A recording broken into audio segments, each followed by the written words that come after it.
నాగరికత నేర్పించిన వృత్తి అంటే రజక వృత్తి.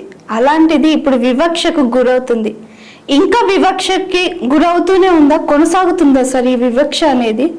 ఉన్నది ఇప్పటికీ సమాజం లోపల. అంటే మన భారతీయ సమాజం ఫ్యూడల్ సమాజం, అంటే భూస్వామ్య సమాజం అనేటువంటిది మనది. మనం గ్రామీణ ప్రాంతం అంతా కూడా ఈ ఫ్యూడల్ అంటే భూస్వామ్య సమాజం లోపల శ్రమకు విలువ ఇవ్వరు. ఓకే, శ్రమ చేసే వాళ్ళంటే విలువ ఉండదు. అక్కడి నుంచి వచ్చినటువంటి ఈ భూస్వామ్య సమాజం యొక్క లక్షణం దానివల్ల శ్రమ చేసే వాళ్ళంటే తక్కువ చూసేటువంటిది, ఈసరించుకునేటువంటిది, అరే ఒరే అనేటువంటిది ఎక్కువ ఉంటుంది. ఇప్పుడు సమాజం లోపల దళితుల తర్వాత కుల వివక్ష గురయ్యేటువంటి వాళ్ళు ఎవరు అంటే ఈ సేవా కులాల్లో చాకలి మంగలే. పేరు పెట్టి పిలవరు. మా పేరు ఆశయ్ అంటే ఆశగాడు అంటారు, జనరల్గా. వెంకటయ్య అంటే వెంకటగాడు అంటారు, రమేష్ అయితే రమేష్ గాడు అంటారు, పుల్లయ్య అంటే పుల్లిగాడు అని పిలుస్తారు. ఇప్పటికీ అట్లనే ఉంటుంది. ఇప్పటికే కాదు, ఇప్పటికీ ఇంటి పేర్లు పిలవాలని చెప్పి కూడా ఒక పెద్ద ఉద్యమం జరుగుతుంటుంది. అప్పుడప్పుడు జరిగింది కాబట్టి ఇప్పుడు కొంచెం ఇంటి పేర్లు ముందుకు వచ్చినాయి. ఒకప్పుడు రికార్డులలో చాకలి అని పేరుతోటే పిలిచేవాళ్ళు. అవును, పల్లెల్లో ఎవరైనా వచ్చారు, చాకలోళ్ళు వచ్చారు, మంగళోళ్ళు వచ్చారని చెప్తుంటారు. ఇంటికాడి పేరు కూడా మనం అట్లే చెప్పుకోవాలి. సిస్టమ్ అనమాట అది.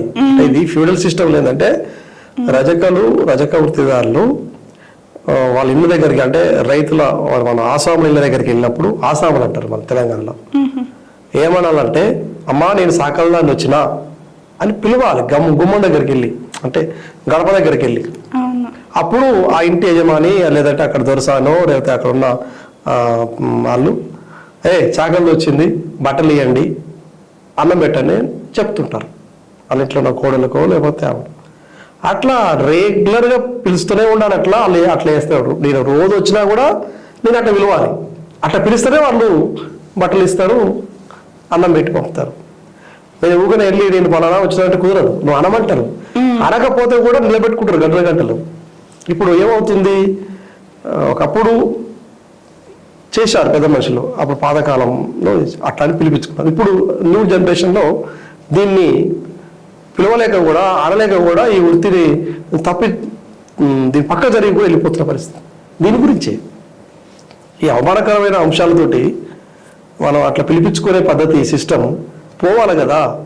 ఆ సిస్టమ్ మీద కూడా మనం పోరాడినాం. మేము ఇప్పుడు కూడా పోరాడుతూనే ఉన్నాం. ఎక్కడన్నా అవమానపరిస్తే మేము దాని మీద ఫైట్ చేస్తాం మేము. అందుకని మా సంఘం నినాదం ఏంటంటే, ప్రధానమైనటువంటి మాకు ఆత్మగౌరవం ముఖ్యమైనది. ఈ వృత్తిలో ఆత్మగౌరవమే మాకు ముఖ్యమైనది. అన్నం కన్నా ఆత్మగౌరవమే మాకు ముఖ్యమైనది. ఒక పూట అన్నం లేకుండా బతుకుతుంది, కానీ ఆత్మగౌరవంగా కించపరిస్తే మేము ఊరుకోము. అందుకని తిరుగుబాటు చేసే దాంట్లో కానీ, ఉద్యమాలు చేసే దాంట్లో కానీ, ఇప్పుడు తెలంగాణ రైతాంగ సాయుధ పోరాటం తెలంగాణలో జరిగింది అంటే ప్రధానంగా వెట్టి కులాలే, వెట్టి చాకిరి గురైనటువంటి ఈ తరగతులే. ఈ చాకలి, మంగలి, గొల్ల, కుర్మ, మాల, మాదిగ వీళ్ళంతా కూడా వెట్టి కులాలు. వీళ్ళని కూడా అందులో రజకులు చాలా వెట్టి కులాలు. అప్పుడు అటు అవమానంగా పిలిచినప్పుడు చాకలైలమ్మ లాంటి వాళ్ళు ఆ పోరాటంలో ఈ అవమానాలు వ్యతిరేకంగా నిలబడి ఉద్యమించింది కాబట్టి తెలంగాణలో కూడా వెట్టిపోయింది.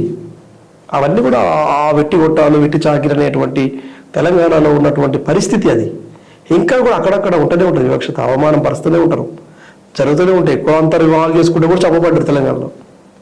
సుమారు ఈ మీరు గత ఒక 3-4 సంవత్సరాల క్రితం ఇదే యాదాద్రి భువనగిరి జిల్లాలో పల్లేరులు అనేటువంటి ఒక విలేజ్లో అంబోజి నరేష్ ఒక రెడ్డి అమ్మాయిని, స్వాతి రెడ్డి, ఇద్దరు ప్రేమించుకున్నారు.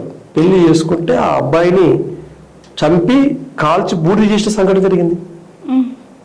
అట్లనే భార్గవి అని చెప్పి అదే జిల్లాలో మోత్కూరులో ఒక అమ్మాయి, ఒక బీసీ ఎక్కువ వస్తువుని పెళ్లి చేసుకుంటే చంపబడ్డది, ఒక గౌడ కులం సంబంధించి. ఇట్లా వీళ్ళు బీసీలల్లో, ఓసీలల్లో ఎక్కడ ఇంటర్ క్యాస్ట్ అయితే కూడా ఓడ్చుకోలేరు, చంపేస్తారు. అదే క్రమంలో వివక్షత, దౌర్జన్యాలు, దాడులు ఇంకా కూడా సాగుతూనే ఉన్నాయి. కుల బహిష్కరణలు కూడా జరిగినాయి.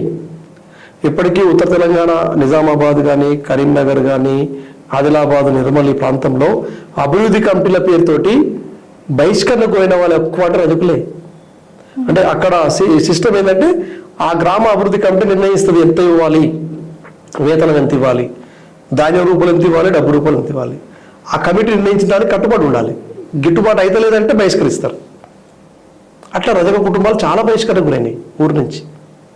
వాళ్ళకి పాలు ఇవ్వరు, అక్కడ పనికి పిలవరు, వాళ్ళ పశువుల్ని రానివ్వరు, ఇట్లా కట్టడి చేసి మళ్ళీ వృత్తిలోకి రావాల్సిన పరిస్థితి. వాళ్ళ భూములు ఉంటే కూడా వాళ్ళకి రాకుండా చేశారు. ఇట్లా చాలా దౌర్జన్యాలు ఇప్పుడు జరుగుతూనే ఉన్నాయి. ఇంకా hi, this is Swathi. Like చేయండి, షేర్ చేయండి, కమెంట్ చేయండి అండ్ సబ్స్క్రైబ్ చేయండి GR TV. Hi, this is Monica. Please like, share and subscribe GR TV.